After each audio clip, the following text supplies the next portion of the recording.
Hey, reviewing a 30th, oh, oh, never mind, 70th anniversary figure. I thought this Godzilla came out in 1995. My bad, I guess. Hello everybody and welcome back to another slide video, where today we will be reviewing the 70th anniversary Burning Godzilla SH Monsterarts figure. Now this figure I got for about 220 bucks, Australian, and it's been pretty fun to play around with. So straight away, just getting into it, the sculpt. This is a very big talking point. When you see the zoom-ins, you'll be able to see it better there, but a lot of people have talked about how the eyes are a little bit wonky. One eye, this eye here, looks normal. This eye, he's looking a bit odd there. Now, I've heard that this is because it's suit accurate or it's scene accurate or something like that. I will admit, I do kind of wish both eyes just had this look to them. Oh, if the camera wants to focus there you go. I wish that both eyes just had that look. But, you know, I guess if you want to create some scenes of him looking down, you can have him like that. But, yeah. Furthermore, this is actually from an older figure, which I don't own the original Burning Godzilla, so I'm very glad to have gotten my hands on this. We'll get to accessories later, but I really badly want SH Monsterarts vehicles and buildings and other stuff like that. So it's a real big shame to me that this figure didn't come with it, but the original, I believe, did, from what I know. Anyways, getting back into the figure. Looking at the mouth here, if it will focus. We have a lovely gloss paint in there, and the teeth are also very well painted. I only own one figure, so I don't know if there's quality control or anything on this.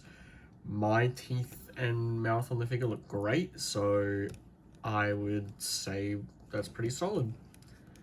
Moving down now, all of this orange colored plastic, by the way, is see-through. It is see-through model plastic. So similar to the Shin Godzilla, all of this is see-through. Well, all the red parts are see-through. Same with his chest. And all this orange and yellowish, reddish paint. Well, not paint, it's plastic. All along here, it is slightly see-through. So that is always cool.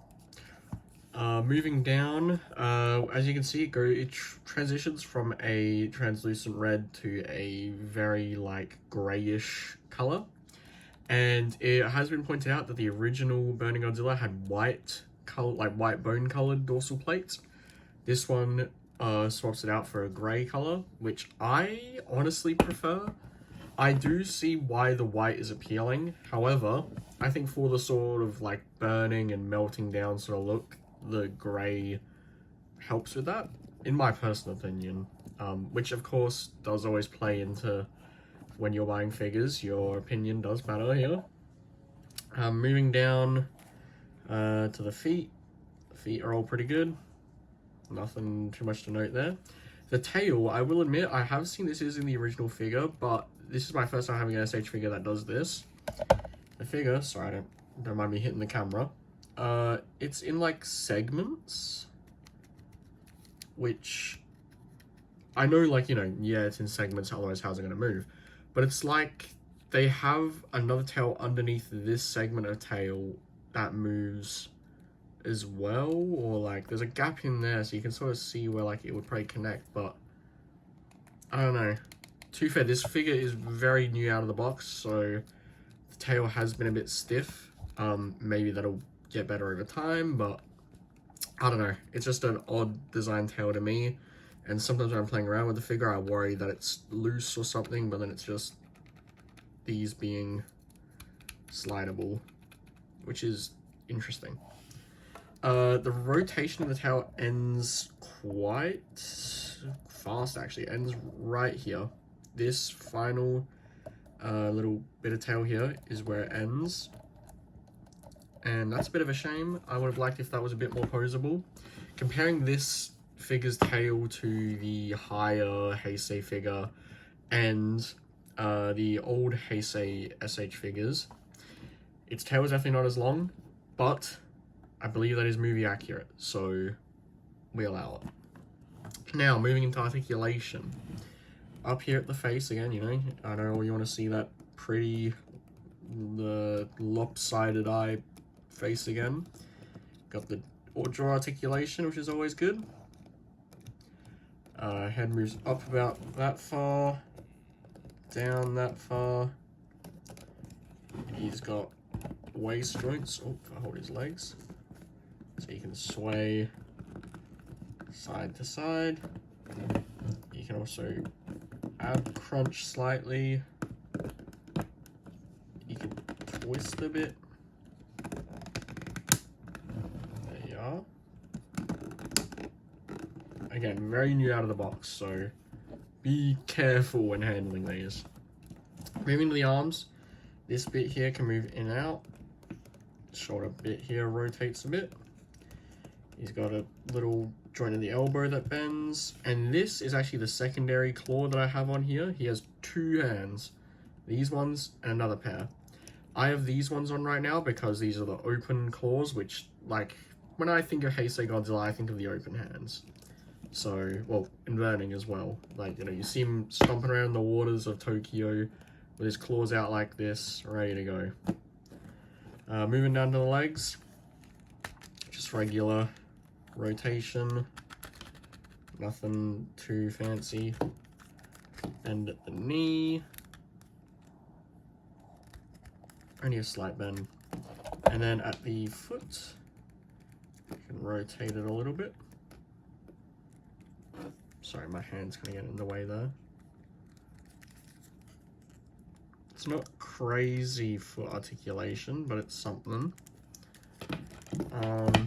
Now, moving down to the tail, I did sort of already touch upon this a little bit, but because mine is new out of the box, rotation can be a bit stiff. But it doesn't rotate much from what I can tell, and I'm applying a decent bit of pressure here. So that's sort of as much bend as you're gonna get. And upwards, now mine has, because I have played with it a little bit out of the box, it has fallen off, yeah, a couple times like that. Which here, you can also see the joint that I'm talking about. You got that inner bit, and these are the covers that sort of just go on there. Well, they're supposed to go on there. And here's the end bit of the tail. So we'll just chuck all that back on.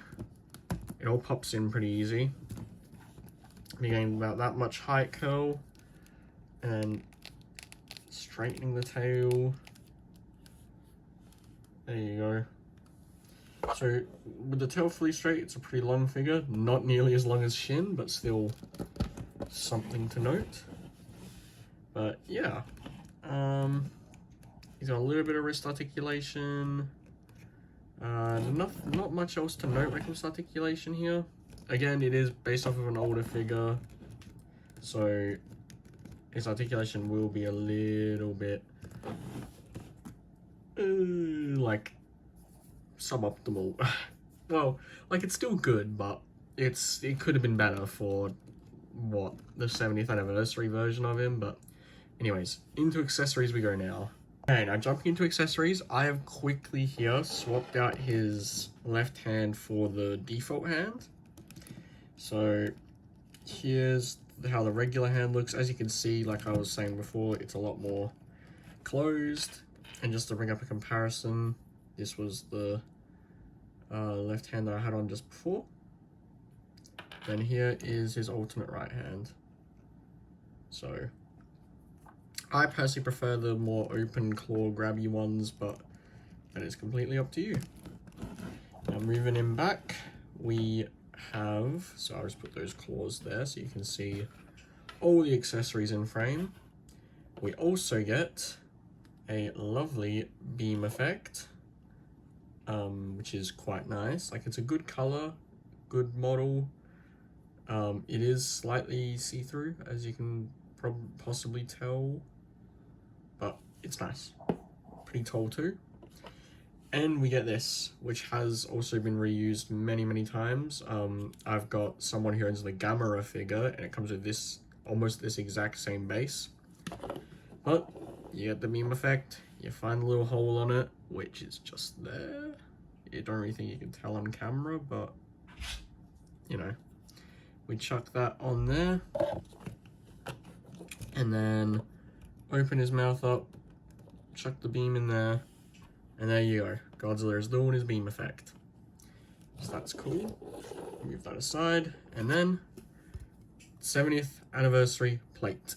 Here we have, so this one is a nice red. I believe that the 1954 one has a white base, but you can chuck that one there, chuck Godzilla on there, and it has plenty of little pegs where you can use your effect parts, which I will actually see if I can get that ready for you now. Here we have the beam effect plugged into the stand, way to go. And each of where the plugs go has this little cover, which I'll actually reinsert for you now because I am fully planning on just preserving this base plate. Just that way it can stay in good condition. So we plug that back in there. Oh, wrong way. Oh, there you go. I showed you how not to do it, I guess. And it's very simple to get out. I just use the effect piece, plug, wiggle that in there, it pops out. So now we can put it in properly. Here we are, you can see all the other plugs. Plug that one back in there. And there you have it. All good, ready to go. So put that there. Fire, beam effect, all there together. And there you go. That is all that you get with your 70th anniversary Burning Godzilla. I would have liked maybe a little tank, just a little tank just to go along with him, but they did include a decent bit, so I can't complain too much. It's better than Shin, better than some other figures that will be reviewed down the line. Now, getting into close-ups and comparisons now, and I'll have my final thoughts at the end. Okay, getting into close-ups now. Here's his beautiful face. You can see that eye again, as I was talking about before. So here you will just be able to see some of the closer details. There's the beautifully glossy jaw with the really nicely painted teeth for a Monsterarts figure, I will say. It definitely, paint job-wise, is worth what you're paying. Here's the dorsal plates here with the translucent orange, which is always good to see. Translucent plastic is very fun to play with when it comes to lighting. Just some more images of the tail here with the sort of bony grey colour. Some of the translucent plastic here. We also have some other close-ups of just different parts of him here. So you guys can get a feel of every little part of this figure. Now, size comparisons. Here we have him against some other kaiju figures, next to SH Monsterarts Gigan and a higher Godzilla. Here he is next to a Decepticon, a Lego figure, and the NECA Heisei figure. Some other figures that you may or may not have will now be shown, just in case. And on the next slide, we have figures I reviewed previously, so you can get an idea on how the size goes. He's relatively just below 6 inches, so have fun posing him with that. Okay, and genuinely, I really do like this figure. I was surprised how small he was. I mean, I guess I don't have too many SH Monsterarts Godzillas, but he's my first, like, proper Godzilla. Well, I guess Shin Godzilla's kind of a Godzilla, but you know what I mean. Like, generic Godzilla. And so I was surprised at his size. I expected him to be a little bit bigger, but to be fair, I've been collecting higher for a while now, so I am used to that slightly bigger scale. But I'd overall say this figure's really fun, comes with lots of great accessories, and if you don't have a Burning Godzilla yet, and you have the cash to spend, I'd say pick him up. And as always, thank you so much for watching, and I'll catch you all in the next one.